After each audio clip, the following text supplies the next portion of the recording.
The effects range from lighting and bloom, screen lens flare effects, particle systems that include stuff like fog, haze, steam, smoke, fire, explosions, blood, weapon effects, and the UI.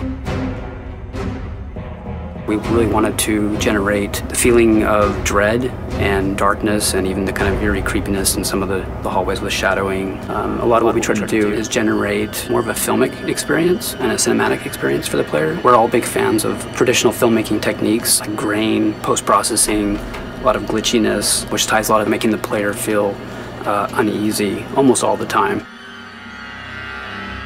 UI is user interface, and it's every way the user interacts with the game. So you have what we call the front end, which are the menus that you see at the beginning of the game.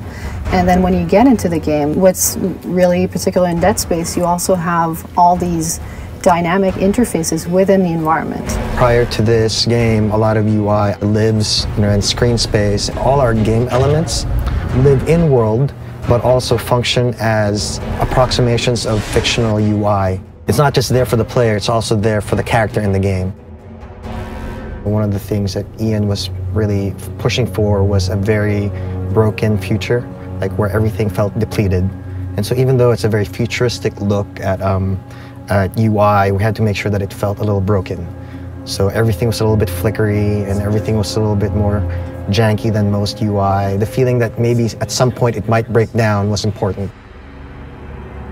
Le concept vraiment pour les interfaces de Dead Space, c'est qu'on voulait avoir l'impression d'être dans le cerveau de Isaac. On voulait vraiment se promener avec les neurones et tout ça. On voit un peu d'activité électrique. And you see marker elements and like unitology code and messages in there.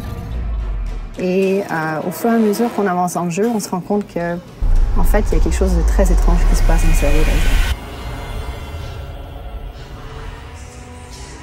For Dementia, there are various moments in the game. A lot of it plays into the mind of Isaac and his memory of Nicole, and his guilt and the scarring that he had and his experience through the Ishimura on Dead Space 1. Dead Space 1 and Extraction had some moments of dementia, so we wanted to really bring that up a notch and basically create something new, but also very immersive and something that kind of has a real strong emotional and even psychological factor in the game. So for the process of creating Dementia, we first start out with doing a lot of concept art and study of ideas based on experience. Starting out with concepts, we're able to experiment and try new ideas, doing prototypes and mock-ups to help build out variation, so it's not the same effect all the time.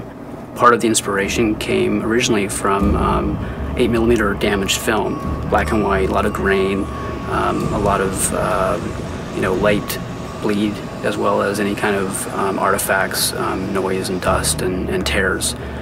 So we set out a lot of ideas into the UI initially from that, and that helped actually drive some of the uneasiness that we wanted the player to have throughout the whole game. What really pushed us into the direction we went was basically combining a lot of elements that we liked, building out layers of high-quality bloom, blur, depth of field, camera shake, as well as like a particle glitch and basically texture on the screen, which really helped build out the look and feel of Dementia. A few of the fun things we've updated for this game coming from Dead Space 1, the locator system is a lot cooler.